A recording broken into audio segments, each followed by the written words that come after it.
सहित उत्पन्न होती आणि त्या गुणाचा संबंध अंतःकरण करत आणि ते गुण तुम्हाला बद्ध करतात, दुःख देतात. मग गुणातून निघणं, गुणात राहणं, गुणाला सोडणं याच्या ज्या अवस्था आहेत ते मौलीने आपल्याला सांगितले. गुणात राहणं, गुणातून बाहेर येणं, गुणाला सोडणं आणि गुणाचा बाध होणं, हे नाना ज्या प्रक्रिया आहेत, नाना ज्या अवस्था आहेत त्याचं विवेचन आज आहे. ठीक आहे, ठीक आहे माऊली. हो, पण ह्या अध्यायात काय शिकायचं, त्या अध्यायात काय टिपल्या गेले. जसं एखादा आपल्या सोबतचा नाते असतं किंवा आपल्याशी संबंध असतो, त्याचं आपलं रिलेशन असतं, पण तो कसा असतो ते प्रसंगाला कळतो. पण वेळ गेलेली असते, पण आता आपली वेळ गेलेली नाहीये. आपण साधनेत आहे, श्रवणाची साधना आहे आणि श्रवणाच्या माध्यमातून भगवंताची प्राप्ती आहे. त्याला जीवनमुक्ती म्हणतात. ज्या ठिकाणी जन्म मृत्यूचा अभाव होतो, वेदांताची शक्ती हृदयात प्रवाहित होती आणि मन सावध होतं, त्या गुणाला सोडून भगवंताकडे जातं. भगवंताच्या मध्ये बुद्धीचं मिलन होतं, तेव्हा गुण सुटल्या जातात. हा वेदांत शास्त्राच्या श्रवणाचं फल आहे. खूप छान माऊली. खूप जेव्हा लिखाण करतो ना आम्ही पल्लेवर, तर पॉइंट्स काढतो आणि का बोललं ह्याच्याबद्दल एकांतात राहून ते आतून समजतं. हे वाचून नाही कुठं माऊली, वाचून तर कुठंच नाही. कुठं असलं वाचायला मिळणार आहे, कुठंच नाहीये हे. मग चिंतन हेच आहे. चिंतने चिंतने तद्रुपता, चिन्मयता. चिंतन करता करता करता ती चिंता कधी संपती आणि चिन्मयता कधी येते ही सांगताना कळत पण नाही. म्हणून अहोभाग्य आपण चिंतनात आहेत, ओवीच्या ज्ञानात आहेत, शब्दाच्या रसात आहेत, भगवंताच्या सत्तेत आहेत. हो माऊली. सांगा 4 वाक्य कळाले. भगवंताचा जो ओवीचा भाव आहे, तो आत्मभाव प्रगट करण्यासाठी ओवीच्या शब्दाची जी शक्ती आहे त्याला ओवी म्हणतात. त्या ओवीमध्ये एक शक्ती आहे की बुद्धीला पलटवायची. जी बुद्धी देहात आहे ती बाहेर येते, ही शक्ती ओवीत. जी जडाला माझं म्हणते ती जडाचा अभाव करते, ती ओवीची शक्ती आहे. हृदयाची भक्ती आहे, मनाला मुक्ती आहे, संतांची संगती आहे, स्वरूपाची प्रतीती आहे आणि तीच खरी आनंदाची स्थिती आहे आणि ती जीवन मुक्ती आहे. ही वेदाची संपत्ती आहे.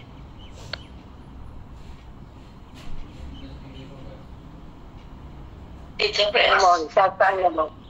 हा, आणि ह्यासाठीच आपण चिंतन करतो, श्रवण करतो, अध्ययन करतो, शास्त्राकडे आपलं तन मन देऊन आपण त्याचे टिप्स काढतो. अभ्यास करताना आपण एकांतात राहतो, ग्रंथ घेतो, लिखाण करतो आणि ते पॉइंट्सवर विचार करतो आणि विचार करता करता मन तपस्या होते, त्याला म्हणजे तपस्या म्हणतात. आणि त्या चिंतनामध्ये आपलं जे काल जातो, जो वेळ म्हणजे त्याला काल म्हणतात वेदांतात.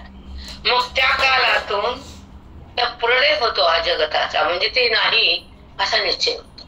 आणि आहे म्हणताना जगताचा तर आपण भ्रमात जातो. ज्याला जे आहे आणि जे नाही हे सांगणार ब्रह्मज्ञान आहे. आता आहे आणि नाही आता बघू आपण याच्यामध्ये. चला, पुंडलिनी विठ्ठल श्री गुरु ज्ञानदेव तुकाराम, पंढरीनाथ भगवान की जय, ज्ञानेश्वर महाराज की जय, रघुनाथ महाराज की जय, सर्व साधु संतन की जय, की जय, पंढरीनाथ भगवान के. प्रगट केलेला असं का हे प्रत्येक येऊन जन्म घेतले, नाना जन्म घेतले. नानोपणीचा संबंध मी स्वीकारला आणि भगवंताला आत असलेला नाकारलं. हा अपराध आहे माझा. तुम्ही माझा स्वीकार करा आणि बोध चित्तात भरा. तोच मार्ग ज्ञानाचा खरा. त्यात जन्म आणि मरा. दुःख भोगण्याचं स्थान म्हणजे जन्म आणि मृत्यू. तिथे दुःख भोगावंच लागतं. पण दुःख समाप्त होतं ते श्रवण. आणि कर्माची जिथं कर्माला आरंभ होतो, कर्माची धारणा होते बुद्धीशी आणि अंतःकरण त्या कर्माकडे जातं, तेव्हा दुःखाला सुरुवात होते. पण जेव्हा अंतःकरण कर्म सोडतं, सुखाची अनुभूती येते. ते गुणाची आविर्भावाची शक्ती. गुण तयार होतात, गुणानुसार कर्म होतं, कर्म इंद्रियाच्या द्वारे होतं. इंद्रियाचा माझा संबंध नाही. केलेल्या कर्माचा बाद आहे. केलेलं कर्म फक्त पाहावं, केलेल्या कर्मात न जाता अभिन्न व्हावं, त्याला मोक्ष होईल.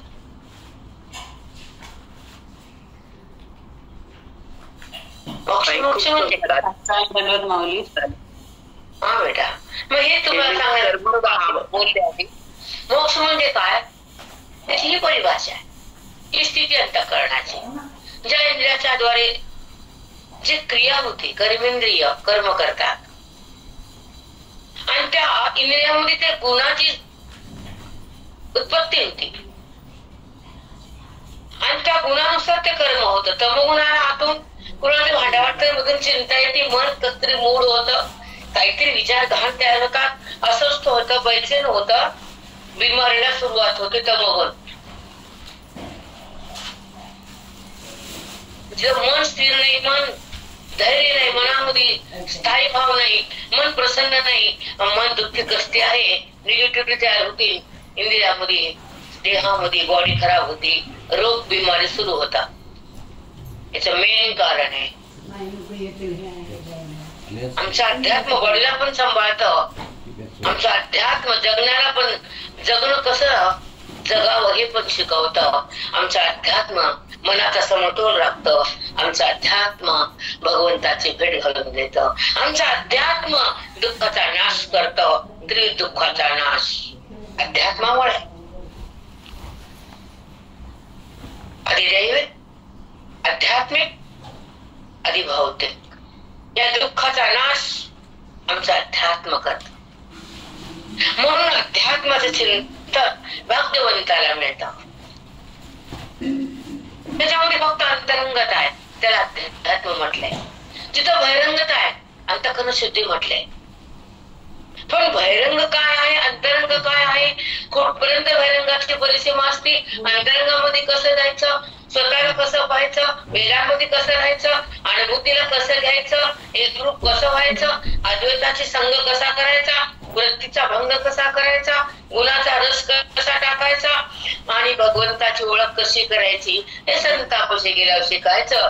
ग्रंथामध्ये मन ठेवायचं आणि स्वरूपाला प्रगट करायचं, जडातून बाहेर निघायचं, द्वैताचा संग टाकायचा, वृत्तीमध्ये विकार बंद करायचा, व्यवहार करून सोडायचा, निर्व्यवहार व्हायचा आणि निर्विकार राहायचं, भगवंताला पाहायचं, जीवन मुक्त बनायचं, आपल्या आपल्या सत्तेत जगायचं, देहाला माझं का म्हणायचं, त्याचा प्रयास.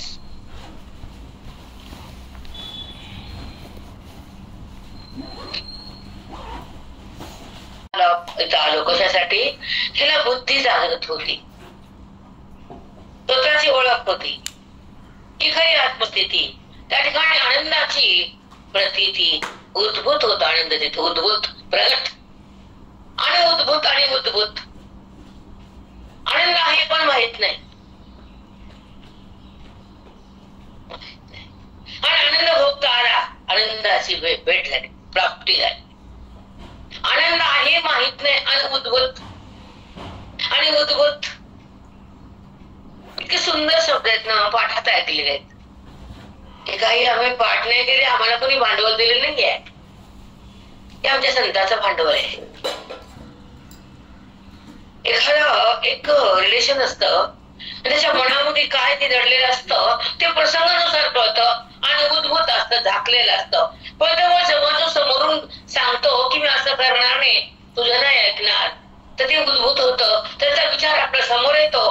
पण आपल्याला माहित नसतं की असं करणार आहे किंवा करू शकल. पण जेव्हा तो करतो तेव्हा समोर होतं, त्याच्यासोबत ते असतंच. पण तेव्हा जेव्हा तुमच्या समोर ते घडतं, मग ते उद्भूत होतं, त्याच्या मनात दडलेलं असतं आणि उद्भूत असतं.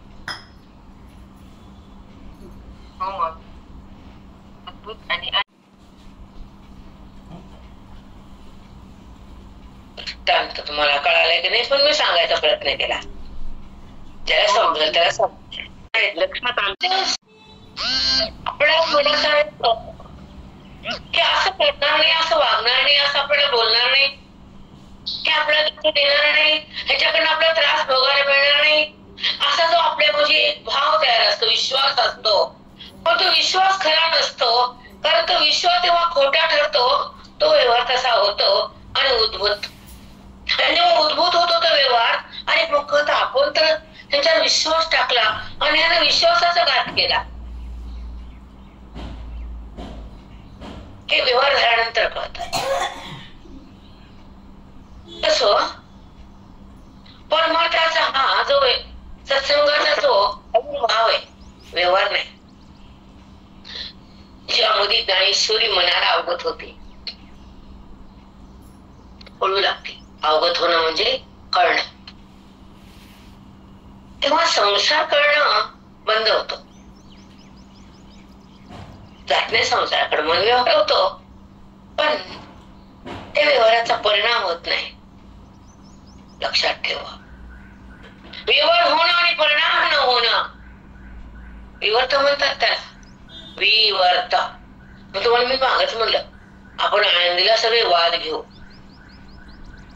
सगळे वाद घेऊ. बिंब प्रतिबिंब, अवस्थितवाद, परिणामवाद, दृष्टीवाद, सृष्टीदृष्टीवाद, अजातवाद, विवर्तवाद, हे सगळे वादाचं जे मांडणी आहे वेदामध्ये, विचारसागर मध्ये, त्या वादातून जेव्हा आपली बुद्धी पॉवरफुल होती, तर ती भगवंताला सहज जाणू लागते. ही अध्यात्माची स्थिती. जगताला जाणणं हा वेगळा भाग आहे आणि भगवंताला जाणणं अध्यात्माचा भाग आहे. देहाला माझं मानणं हा दोषाचा भाग आहे. जे तुझं नाही, जे खरं नाही, जे टिकत नाही, जे दिसून नाही, ज्याला सत्ता नाही, ते माझं म्हणतेस, आणि जे खरं आहे तिथून दूर जातेस. हे आपल्या आपल्या मनाचा चिंतनाचा परिहार आहे सगळा.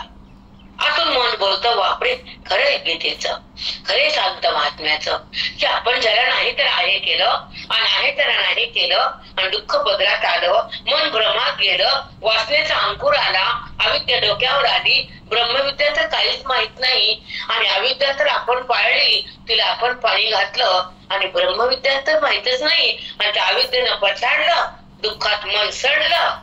तेव्हा देहभाव तुम्हाला कसा त्रास देतो ते कळत आहे. पण अविद्येच्या देहभाव उत्पन्न होतो हे पण संतांकडे गेल्यावर कळतं, आणि देहभावामध्ये मी आतापर्यंत होते हे पण ग्रंथातलं कळतं, आणि देहभावाला सोडायचं हे विवेकानं कळतं, आणि देहभावाचा नाश ब्रह्मविद्येने होतो हे संतापाशी आल्यावर चिंतनाच्या माध्यमातून त्या बुद्धीला कळतं. तेव्हा ती बुद्धी देहभावाला सोडून आत्मभावाला जोडण्यासाठी संताला शरण जाती, ग्रंथामध्ये ज्ञान घेती आणि आपल्या आपल्या स्थानावर येते. ती ब्राह्मी स्थिती.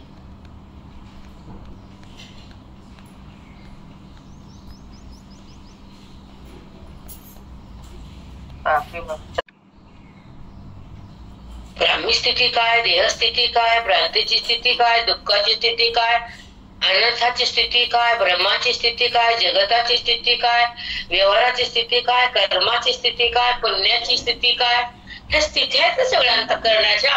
ते तुम्हाला नाही माहिती सांगावं लागतं आणि व्यासपीठावर आल्या समजतं. आधी नाही चिंतन करतो आम्ही, टिप्स करतो, पण हे नसतं. नाही तर आपोआप येतं आणि त्याची लीला आहे. आमचं काही नाही इथं, काहीच नसतं माझं. तो बोलवतो आणि माझ्याने पण बोलल्या जात.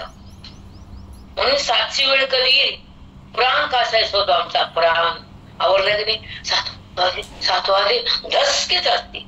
कधी 7 वाजते आणि कधी ज्ञानेश्वरी हातात येईल, कधी परमार्थाचा काळ जवळ येईल, कधी परमार्थात मन डोलाल, बोध मिळाल, मार्ग कळाल. तो मार्ग भगवंताकडे जाण्याचा,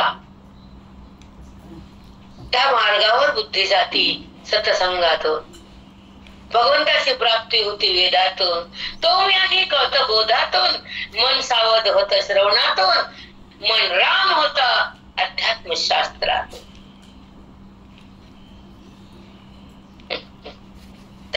त्याकडे जाऊ. अध्याय 17. 64वी ओवी चालली माऊली.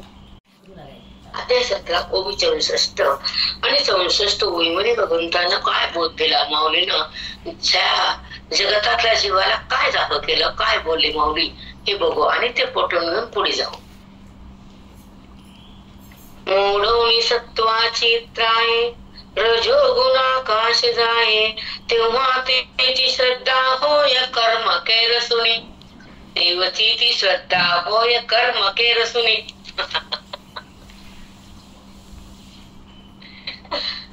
काय शब्द असतात आणि शब्दामध्ये काय भावार्थ भरलेला असतो तो आपल्याला अवलोकन करता येत नाही, म्हणून ओवीचा परिणाम होत नाही, कारण ओवीच कळत नाही. कर्म केरसुनी, कर्माकडे का मन जात, केरसुनी म्हणजे जाणणे. जेव्हा सत्वगुण दाबल्या जातो आणि रज आणि तम वाढत, तेव्हा त्या सत्वाचं काही चलत नाही. आणि मग ते रज काय करत, तुम्हाला कर्माकडे खेचतो. कर्म केरसुनी.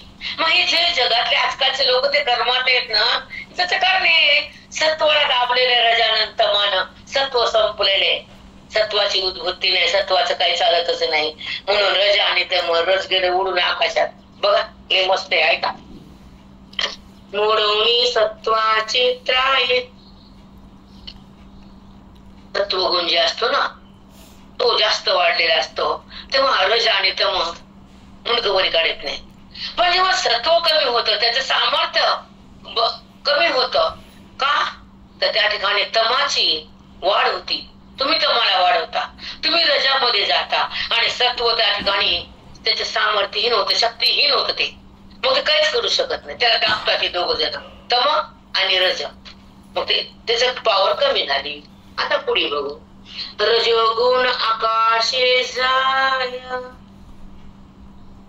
रजोगुण कसा फोबावतो, आकाशापर्यंत जातो, पोहोचतो, एवढा वाढतो तो. आता बघा ऐका पुढे. आकाशे जाय, तेव्हा त्याची श्रद्धा होय कर्म केरसुनी. मग ती श्रद्धा सत्वगुणाची असते ना, शांत मन, भगवंताचं नाम, दान धर्म, शांत राहणं, कुणाला न बोलणं, वाणीतून वाईट शब्द न काढणं, काही भांडण न करणं, शांत अवस्था असते सत्वगुण.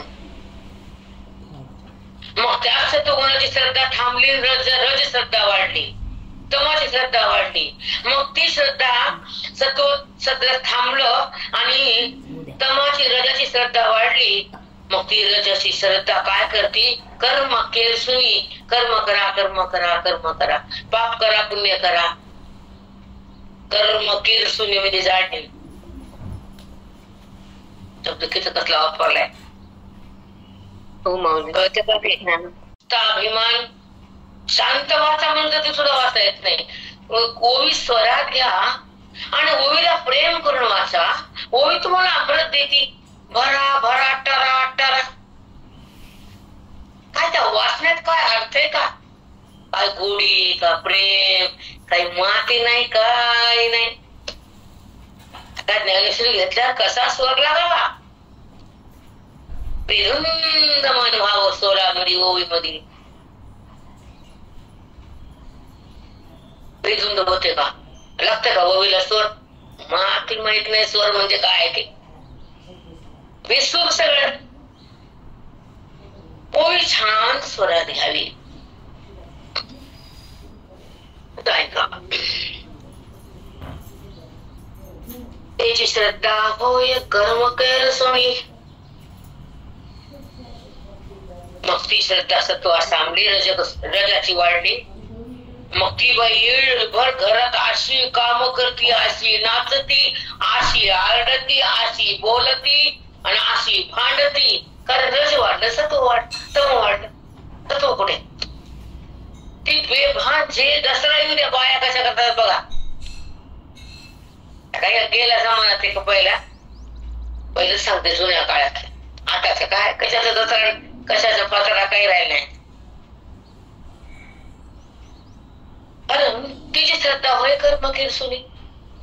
मग मन चंचल होतं, कर्माची आवड तयार होती आणि सतान कदा आपल्याकडनं इंद्रियातून कर्मच होतं. इंद्रिय शांत होत नाही, चंचलता म्हणतात त्याला. आणि चंचलतेमध्ये मन भगवंताला जाणत नाही, कर्माला जाणतो, कर्मच करतो आणि कर्माच्या पाप पुण्याला धरतो आणि कर्मासोबत मन फिरतो. कर्म केरसुने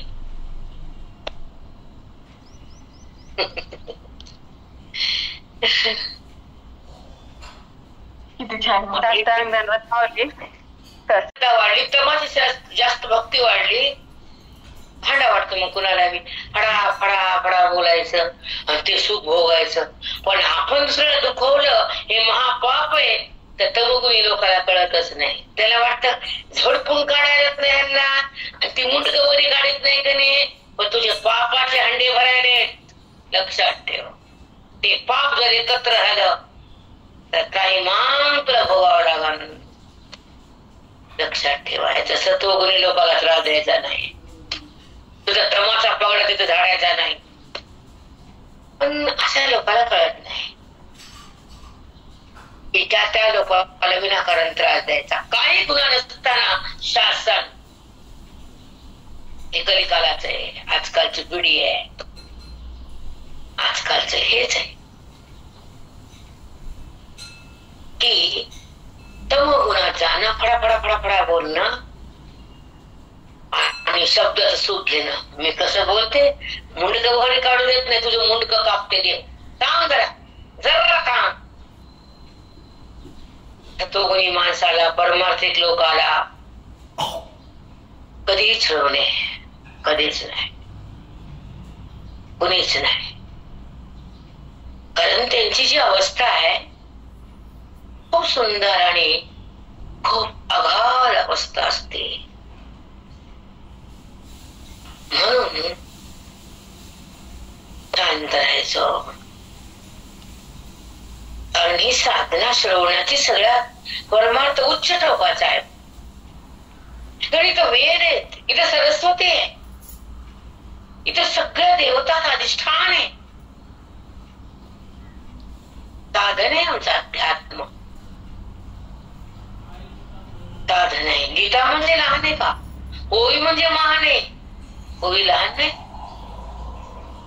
हे वेदाचं धन आहे, तिथं मन समाधान आहे, ही खरी संपत्ती आहे. या संपत्ती सुखाची आहे आणि बाकी संपत्ती दुःखाची आहे. सगळं दुःख मिळतं तो प्रपंच आहे आणि सगळं सुख मिळतं कळतं तो वेद आहे. मिळतं आणि कळतं, पाप जळतं वेदांत. ह्या देहाचा संबंध बुद्धीमधून कट होतो वेदांत. बुद्धी शुद्ध आणि पवित्र होती वेदांत. बुद्धी भगवंताला जाणू लागती सत्संग आणि बुद्धी भगवंताची होती मोक्ष.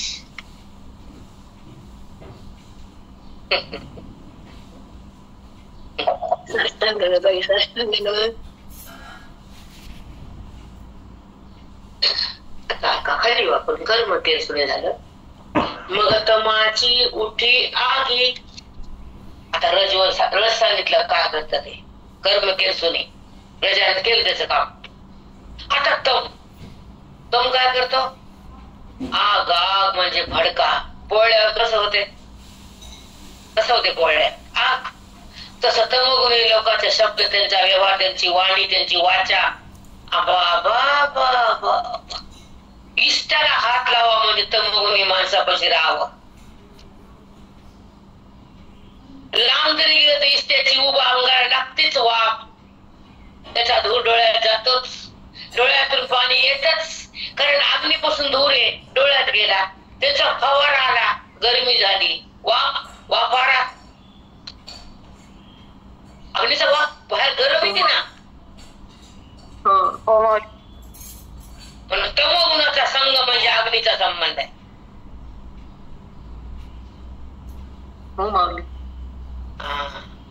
पण प्रारब्ध रसामध्ये हा जो संबंध जोडलेला असतो तो आपल्या कर्माचं फळ असतं. आनंदानं स्वीकारायचं, अलिप्त बनायचं, त्याला ज्ञान म्हणायचं आणि त्या करणं. त्या भोगताना सुद्धा शांत आणि एक रस त्या भगवंतात असल्यावर हे तमोगुण काय करत नाही.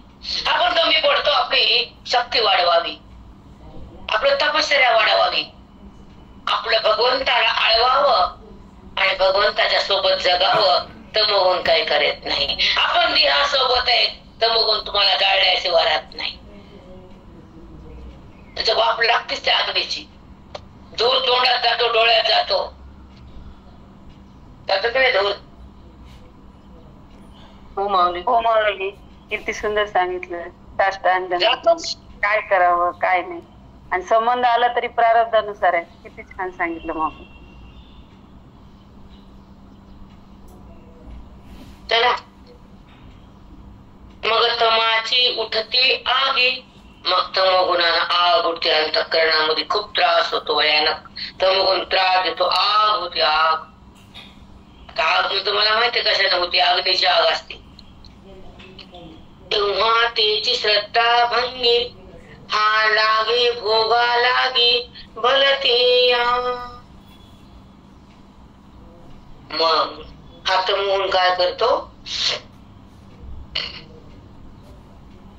वाळा जास्त उठतो ना, जास्त वाढतो, मग त्याला सगळा भोग भोगा वाटतो. नाही तो करून ते करतं, बोलणं ते बोलतो, वागून ते वागतो, लोकांना त्रास देतो, लोकांच्या अंगावर जातो. तमोगुण विनाकारण अंगावर यायचं, धावून धाव. काही दोष नाही, काही चूक नाही, अपराध नाही, पण ते तमोगुण सत्वगुणाला जगू देत नाही. हे तमोगुणाचं कार्यच.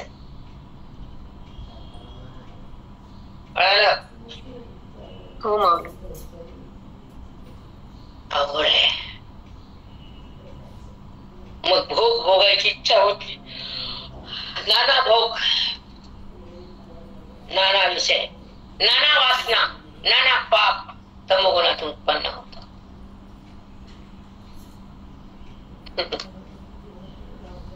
चला पुढे.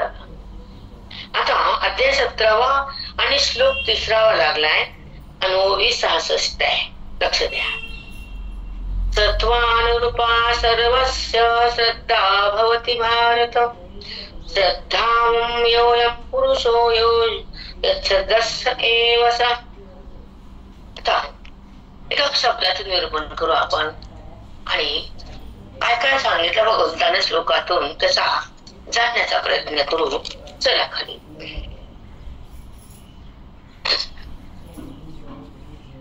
सत्वानुरूपा सर्वस्य श्रद्धा भवति भारत,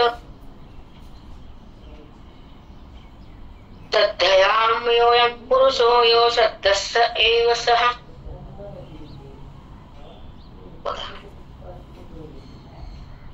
श्रद्धा तत्वगुण का उत्पन्न होतो? मन शांत का होतं? कारण पूर्वी जन्मामध्ये केलेल्या कर्माचा जो पुण्याचा साठा अति असतो, तर त्या पुण्य कर्मातून श्रद्धा आणि सात्विकता तयार होती. ती श्रद्धा कशी असते? शांत अंतःकरण होतं. तत्व म्हणजे शांत मन, आनंद अवस्था, मन स्थिर असतं. सत्वगुण म्हणजे सत्वगुणात सांगितले, ऐका. एवं सत्वरज, एक मिनिट. सत्वानुरूपा सर्वस्य श्रद्धा भवति भारत, सत्वानुरूपा सर्वस्य. सत्वगुणाची उत्पत्ती केव्हा होते आणि का होती? सत्वगुण काय करतो? हृदयात उत्पन्न कसा होतो? मन अंतःकरण कसं शांत आणि एक रसाने सुखमय असतं. आणि सत्वगुण कसा जन्मतो, कसा वाढतो? पूर्वजन्मातल्या संचित कर्मानुसार त्या गुणाची उत्पत्ती होत असते. तुमचा अति पाप असेल तर तो अति तमोगुणात असतो, मध्यम असेल तर रजोगुण उत्पन्न असतो आणि कर्माकडे जातो, आणि सत्व असेल तर शांत होतो, कुणाला त्रास न देता जगतो आणि श्रद्धायुक्त असतो, आणि तो मला माझं नाम घेतो आणि माझ्यासाठी परमार्थात येतो. परमार्थ करण्यासाठी सत्वगुणच लागतो, आणि तो सत्वगुण उत्पन्न पुण्य कर्मानुसार होतो. म्हणून ह्या जन्मात तरी कमीत कमी चांगले कर्म करा, वाईट कर्म बंद करा, असं भगवंत सांगतात. छान सांगितलं माऊली. आहे तसंच सत्वगुणाची उत्पत्तीला पुण्य कारण आहे, आणि पुण्यामुळे सत्वगुण उत्पन्न होतो, आणि पुण्य संपलं तर पाप तयार होतं, आणि पापाच्या कर्मानुसार त्या अंतःकरणामध्ये जन्मांतरीचा रजोगुण तयार होतो, आणि मग हे क्रिया चंचलता जड सुरू होतं. मग कर्म केलं सुनी, कर्माकडे मन जातं, माझ्याकडे मन जात नाही. मग ते देवाचं कर्म असो का, घराचं कर्म असो की कुठले कर्म असो, ते कर्म आहे. मला जाणणं हा जो धर्म आहे. मला जाण्याला सत्वगुण लागतो, माझ्या कर्माला रजगुण लागतो. पूजा नाम हे कर्म आहे. मला जाणणं हा जो धर्म आहे, आणि जाणण्यासाठी सत्वगुण आहे, आणि माझी क्रिया करण्यासाठी रजगुण आहे, आणि जगाला त्रास देण्यासाठी तमोगुण आहे. पाप करण्यासाठी तमोगुण. त्या आता कळायले की जन्मांतरीच्या पापाच्या भांडारानुसार ती व्यक्ती तसं वागते. त्याच्यामध्ये मायबापाचं काय चूक आहे? काय चूक आहे मायबापाची? एकाच मायबापाच्या पोटाला 4 लेकरं आले, 4 नमुने. एक भक्त असते आणि एक भूताचा बाजार असते. असं कसं काय? मग जन्मांतरीचं कर्म आत्ताच कळालं. आता भागवतामध्ये नाही का धंदोकारी आहे की नाही? हो माऊली, हो माऊली. त्याच घरामध्ये त्याच बागा गोळा केल्या, त्याच घरामध्ये धन लुटलं, त्याच घरामध्ये काय काय केलं. मला भागवत पाठ आहे. हो माऊली, खरंच आहे. किती अवघड आहे कर्म करताना. खरंच किती विचार करून करावं लागतं. एक बोलणं सुद्धा किती पाप, किती भयानक भोगायला समोर. बापरे. रावण सगळ्या कुळाचा नाश केला. रावण म्हणे भक्ती केली. बघा ती भूताची भक्ती. कशाला भक्ती करतो असली? आणि मातीत घातलं सगळं कुळ. लंकेला आग लावली, नवग्रहाच्या पायऱ्या केल्या, आणि वरी बसला भूत. देवाची बायको आणली आणि लंकेत ठेवली. दुसरं काम नव्हतं काय ना काही. मंदोदरी असली पतिव्रता, किती सुंदर. मंदोदरी, मंदोदरी. तिचा भांडा, तिचं दिसणं, तिचं रूप, तिचं वागणं, तिचा धर्म काय कमी होतं का? तिला सीता कमी पडली त्याला आहे. बघा आता तमोगुणी भूताचा बाजार. रावण कुणाला वाटत नाही कोणत्या महिला माझ्या पोराचं नाव आता रावणच ठेवते. ती म्हणते नको का माय, गुळाचा नाश केला, माझं पोरग कसलंच होईल. बरोबर आहे.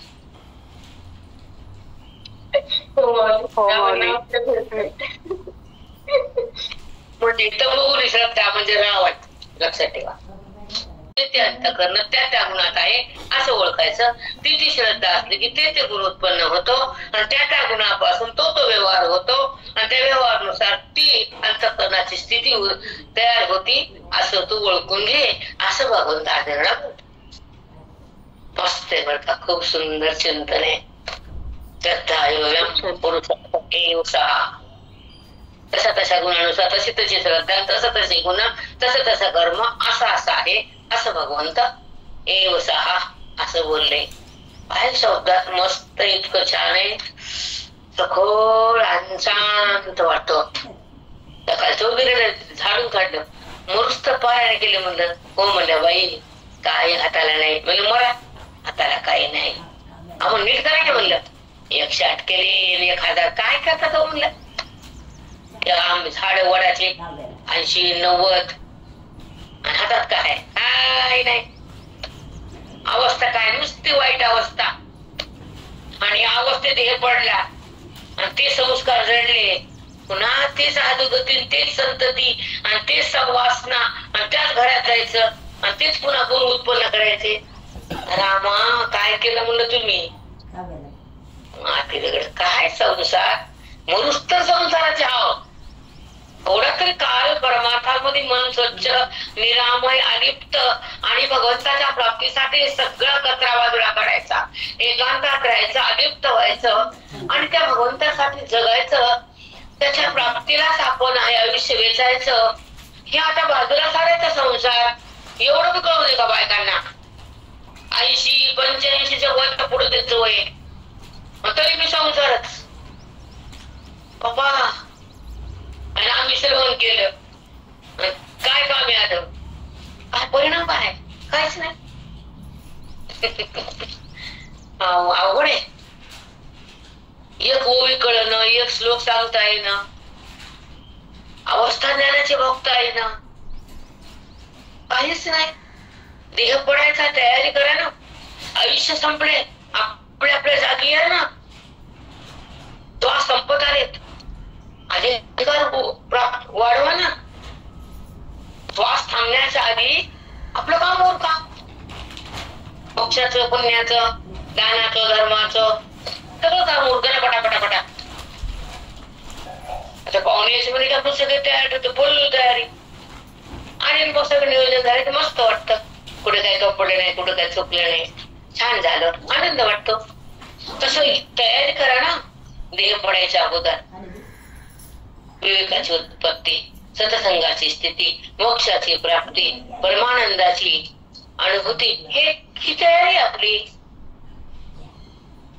काय गोवी कळेल तिथे श्लोक पाठ होईना, पण श्लोकात काय सांगितलं बुद्धीला अवगत होईना. मग कशाला वाचते पाहिजे, थोडं शिकणं. पण आम्ही म्हणतो ना कळत नसतं कोणाला, बरोबर आहे.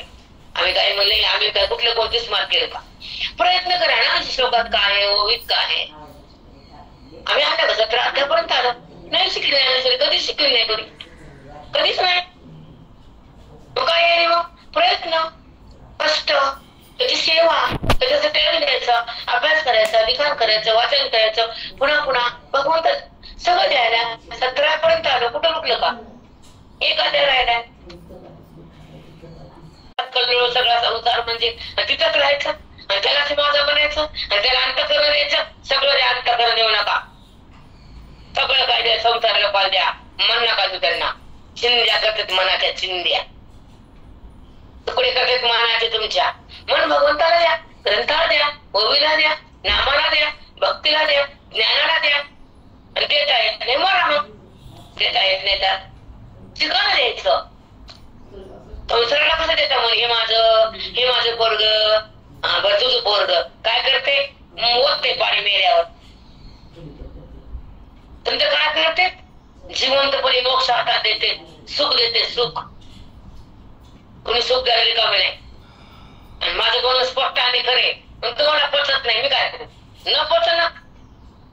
मी विचार नाही करत कोणाचा, जे सत्य ते सत्य. सुख देणारा फक्त संत ग्रंथ, आणि दुःख देणारा हे सगळे पिछे संसार. कुणी सुख देऊ शकत नाही. विधान आहे. सुखाचा मार्ग म्हणजे ज्ञान आहे, सुखाचं कळणं म्हणजे ही ओवी आहे, आणि सुख मिळणं म्हणजे हा सत्संग आहे. कोण सुख देऊ शकते, ताकदच नाही कोणाची सुख द्यायची. सुख म्हणजेच माहित नाही तुम्हाला, विशेष सुख का, ते सुख असतं का. मला मागच सांगितलं, नातू झाडा पेढे वाटले, नातू काचत गेला. आता काचातून बाहेर येऊचं सुख आहे का, येतं का नाही, येतं का नाही, येतं का नाही, कळलं का काचत. हो माऊली, हो माऊली, हो माऊली. कुठलं सुख, संसारात सुख, नात्याचं सुख, विषयात सुख, देहातून सुख, वृत्तीतून सुख, इंद्रियातून सुख, इम्पॉसिबल. इंद्रिय सुख नाही देत. इंद्रियाला जेव्हा थांबवलं, इंद्रियाचा विकार बंद केला, इंद्रियाचा बाद झाला, सुखाचा अनुभव आला. मोक्ष म्हणते त्याला.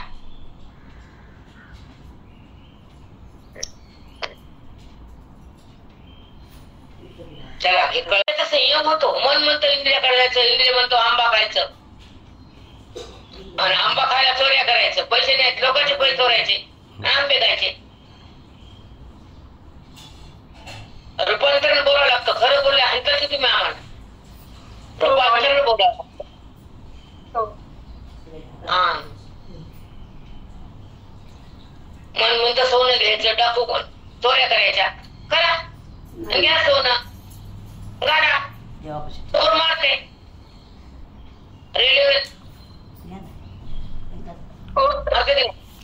हो माऊली, हो माऊली, खरंय खरंय. किती सांगावं माऊली बाप, सगळं किती सांगताय, हृदय माणूसतो बाप, काय वाणी बोले त्यासाठी माऊली. काय भाग्य एवढं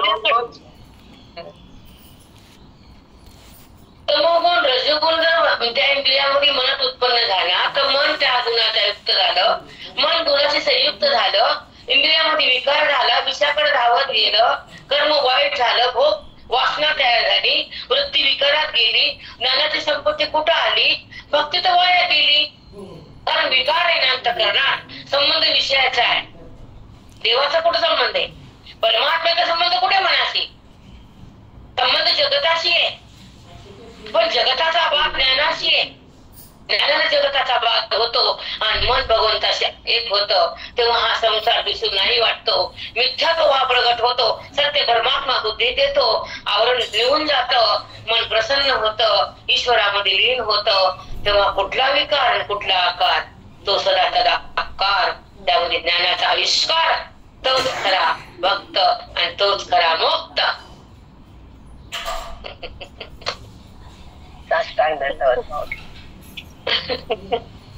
मनामध्ये व्यवहार आहे, व्यवहारामध्ये संबंध आहे, आणि संबंधामध्ये दुःख आहे, आणि दुःखामध्ये क्लेश आहेत, आणि क्लेश गुणातून आहेत, आणि गुण मनातून आहे. क्लेश गुणातून आहे आणि गुण मनातून आहे. आणि मन कुठे?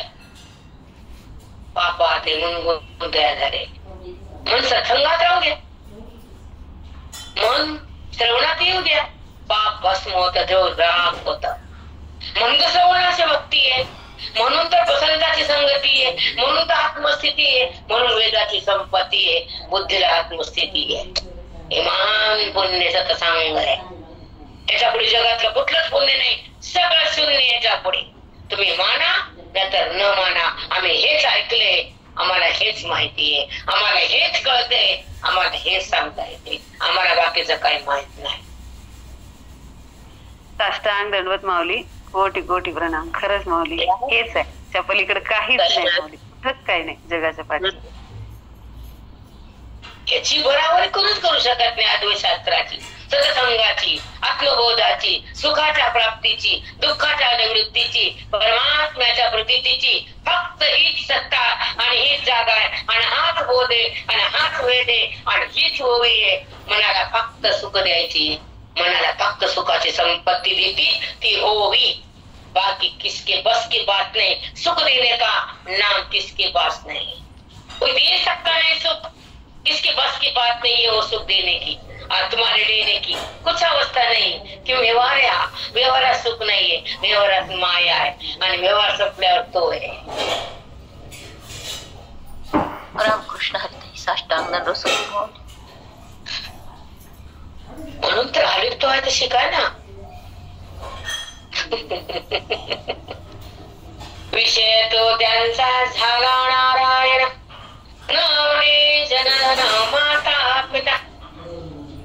एका प्रमाण चुकूच आहे का? विषय तो त्यांचा झाला नारायण, नवरे जनधन माता पिता. इथं माता पिता पण त्याग केलाय, जनधन पण केले, काढले. मग एका जावं, श्रवण करावं. तुम्हाला काय म्हणते? आनंदीत जावं, महिना महिना राहावं, नुसतं भोगते. कुठं घालायचे? पण घरामध्ये चिंतन आहे, पण दुःख करायचं नाही. पण हे पण नको वाटतं, एखादा सतत फक्त ग्रंथ असावे, हातात फक्त ग्रंथ असावे, श्वास ग्रंथ हातात बंद व्हावे. आता ग्रंथाची सेवा करताना श्वास भगवंतांना थांबवावा, एवढी इच्छा आहे. बाकीचं काय राहिलं? पुरासाठी काय करायचं? आता करून घेतलं ते ना, सगळं दिलं, सगळं काय दिलं, काही मागायचं राहिलं नाही, काही शिकायचं नाही, काही ऐकायचं उरलं नाही. स्पष्ट आणि बरकड भाषा असते माझी. पण पटत नसेल तर तुमचा दोष आहे, आमचा नाही. आणि खरं बोलणारा स्वच्छ असतो, आणि गच बसणारा मतलबी आणि दुष्ट असतो. मनात ठेवतो, काही कळू देत नाही जगात. जे तोंड बंद करते ते गपची बसतेत ना, लय दुष्ट, लय मार्मिक, लय कुच्च. ह्यांच्या मनात काय आहे ते ब्रह्मदेवाला कळत नसेल कधी कधी. इतकी कुच्च मटकी. 8 दिवस ठेवली पाण्यात, महिनाभर ठेवली, पाणीच कटाळलं होते, मला जातच नाही मटकी मध्ये मी. आणि मटकी कुच्च रे ना ती, ते पाणी म्हणले मी काय करू? हो माऊली खरंच.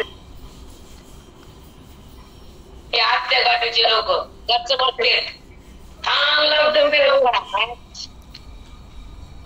आमचं बडा बडा बडा बडा बोलणं, आमच्यामध्ये काय नसतं, काहीच नाही. आम्ही ठेवतच नाही काय मध्ये, स्वच्छ निर्मळ नाही. खरंच सगळं सगळं सांगतात, काही ठेवत मोकळा चला वाचला मोकळा मध्ये काहीच नाही, मध्ये नाही ठेवायचं. किती सांगता माऊली, केवढा बहुत महान आहे. सगळ्याला सुद्धा बाजार कुठं एवढी शक्ती माऊली तुमच्या. खरंच काय बोलवितात तुम्ही, सगळ्याला सुद्धा बाजार कुठल माऊली एवढी शक्ती आहे तुमच्या वाणी. सरस्वती मातेचं अधिष्ठान आहे माऊली, साधी एका वाणी 4 वेद काढायची, तसं पुन्हा किती बाहेर काढायला माता, एवढं भाग्य. किती सांगून दृष्टांत आमच्या परिचयाचे, व्यवहारातले, संसारातले देऊन किती मनाला म्हणजे पटवून द्यायला. खरंच हे बळ बुद्धी गुरुला समर्पित करावं लागतं, तेव्हा ते बोध खरंच ते नांदावं लागतो, ते बुद्धीमध्ये तो बोध थांबावा लागतो, स्थिर व्हावा लागतो. खरंच काहीच अवघड नाही, फक्त करावं लागतं मात्र पुढे. लागत नाही, बामण नाही, दक्षिणा नाही, उद्बत्ती नाही, दिवा नाही, काही सामुग्री नाही श्रवणात आमच्या, काहीच नाही. सुखाला कमी नाही, काहीच कमी नाही, सुखाला कमी नाहीच. चला. एवं सत्वरतमा वेगळी श्रद्धा सुवर्णा, नाही गाजीव ग्रामा माझी या. एवं सत्वरतमा वेगळी श्रद्धा सुवर्णा, अजून नाही गाजीव ग्रामा माझी या. बघा, जीवानं जे कर्म केलं त्या कर्मानुसार ती श्रद्धा बनली. त्याच्यामध्ये माझं काय नाही, तुमचंच कर्म आहे, आणि तुम्ही त्या कर्मानुसार तुम्ही श्रद्धा उत्पन्न होती. हे तुला सांगायचं वर्मा, हे वर्म आहे अर्जुना. काय सांगितले, तुम्ही जसं कर्म करताल ना तशी श्रद्धा उत्पन्न होते. त्याच्यामध्ये तुमचं तुम्ही करतात काय करायचं ते, आणि तुमच्या मग श्रद्धा उत्पन्न झाली. सत्व रजतमा ह्या तिन्ही गुणाला उत्पन्न करणारा तुमचा अंतःकरणात होणार कर्माची स्थिती त्यावर डिपेंड आहे. सुवर्मा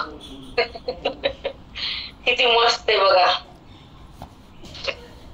हो माऊली, किती सुंदर आहे. कोण करते तर तुम्हीच कर, किती छान. भूतग्राम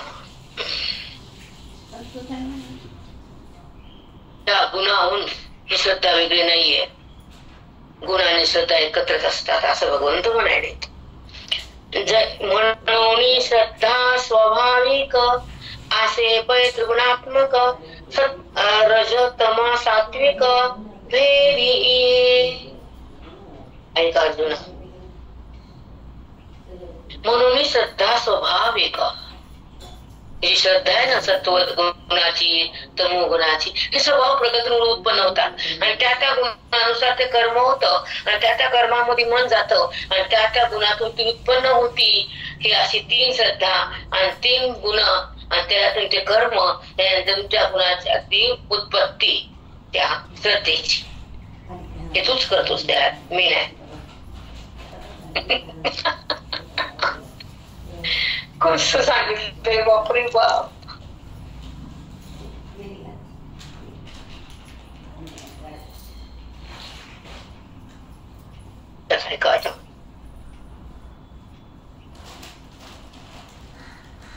जैसे जीवनाची उदक परिविशी होय मारक, कामिर्या माझी तिक उसी गोड.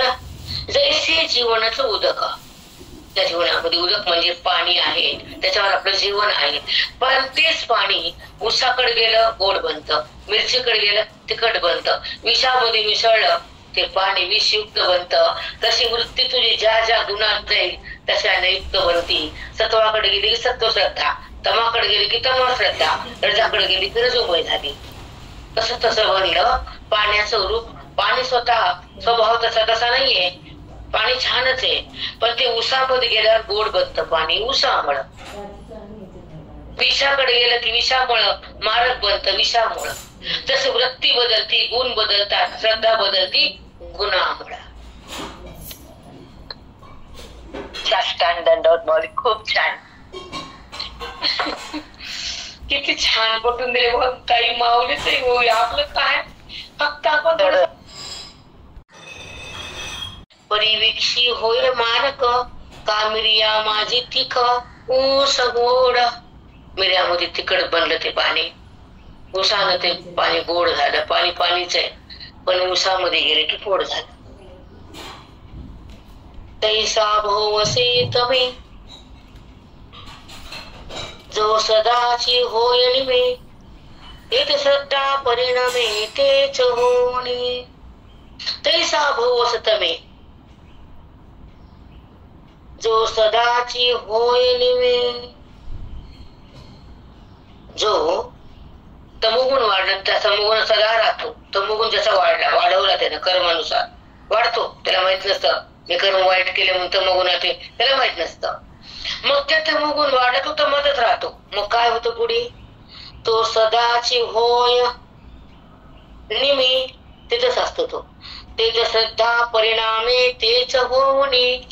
मग त्या तमोगुणाची श्रद्धा कशी तमोगुणी श्रद्धा वाढते. तमोगुणाचा परिणाम तर त्या गुणामुळे होतो आणि तसा प्रकार तो घडतो.